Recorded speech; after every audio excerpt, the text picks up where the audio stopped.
Good morning. Class 11th chemistry.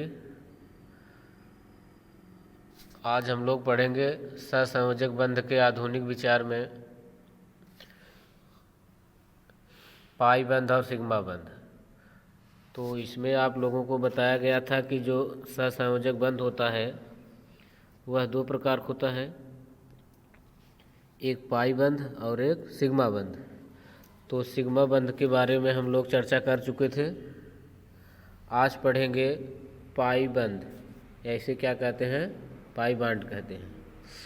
तो पाई bond जो होते हैं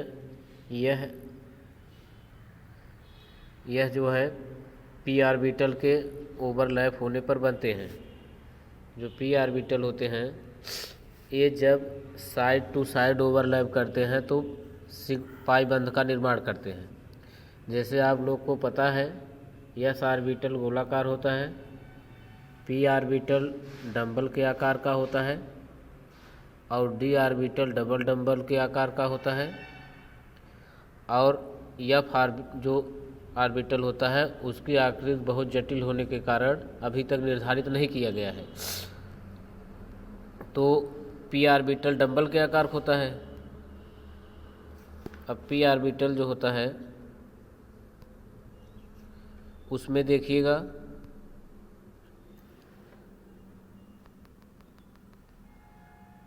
एक पी ऑर्बिटल जो है इस तरह से बनाया गया है और दूसरा पी ऑर्बिटल जो होता है उसको हम ऐसे बना दे रहे हैं। तो यहाँ पर देखिए पी ऑर्बिटल एक दूसरे से कहाँ पर जुड़ रहे हैं,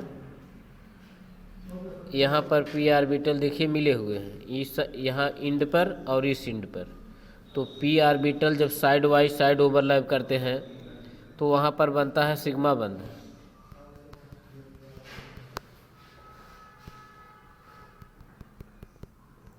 पी ऑर्बिटल जब साइड वाइज ओवरलैप करते हैं तो पाई बंध बनता है। जैसे देखिए इस फिगर में दिखाया गया है, इस फिगर में दो पी ऑर्बिटल हैं और दो पी ऑर्बिटल साइड माने बगल में, देखिए बगल में इधर क्या है, एक दूसरे से जुड़ा है और दूसरा पी ऑर्बिटल नीचे जुड़ा है। तो जब दो पी ऑर्बिटल इंड किनारे किनारे पर जो होते हैं एक दूसरे से मिलते हैं तो उनके बीच में पाई बंध बनता है। दो पी ऑर्बिटलों के पार्श्वीय अतिव्यापन से जो सहसंयोजक बंध बनता है उसे पाई बंध कहते हैं। तो पाई बंध की डिफिनीशन क्या समझ में आई कि दो पी ऑर्बिटल एक दूसरे से अतिव्यापन करेंगे, ओवरलैप करेंगे, जिसमें क्या होगा, मिलने का उनका जो तरीका होता है वो साइड वाइज साइड, या इसे क्या कहते हैं, पार्श्वीय अतिव्यापन। क्या कहेंगे, पार्श्वीय। पार्श्व का मतलब होता है बगल बगल।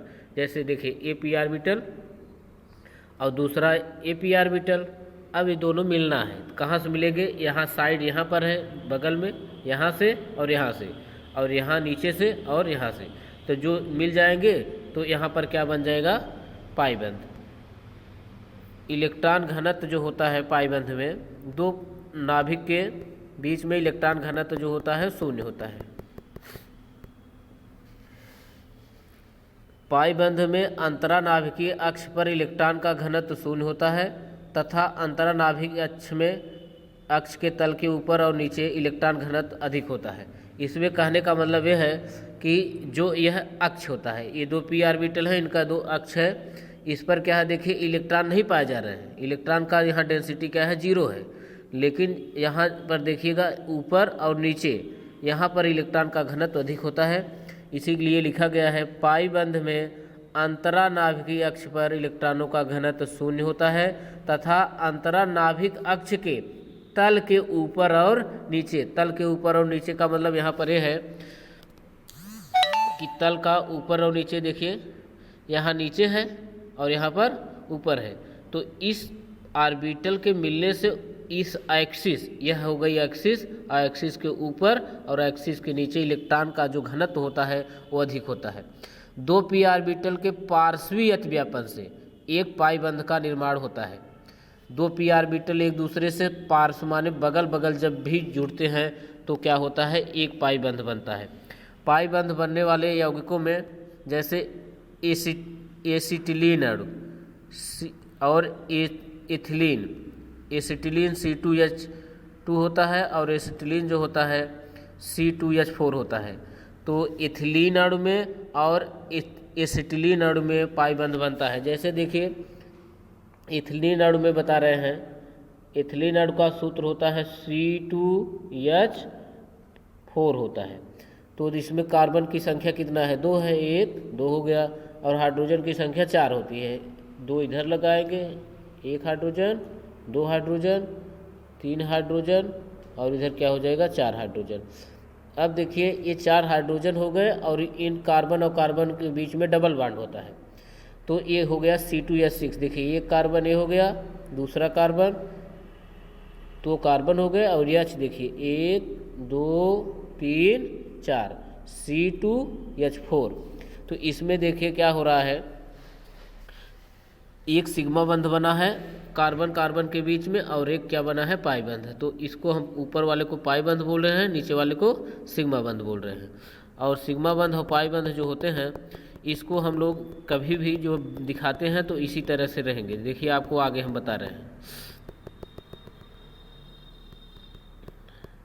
जैसे अब संरचना में अगर हमें पता करना होगा कितना सिग्मा बंध है कितना पाई बंध है, तो जैसे लिखा गया है CH4, तो इसमें देखिए क्या हो जाएगा, C से कितना हाइड्रोजन है, 4, 1 2 3 4, H।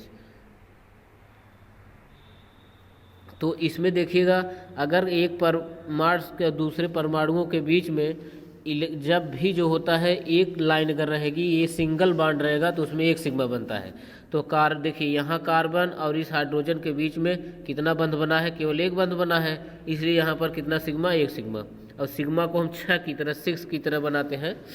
और देखिए अब इस कार्बन के और इस हाइड्रोजन के बीच में कितना बंध बना है, एक बंध बना है, तो यहाँ पर भी क्या हो जाएगा, सिग्मा बंध होगा। तो एक सिग्मा यहाँ हो गया और एक सिग्मा यहाँ था। अब देखिए इस कार्बन के और इस हाइड्रोजन के बीच में कितना बंध है, एक है, तो कितना हो जाएगा, एक सिग्मा।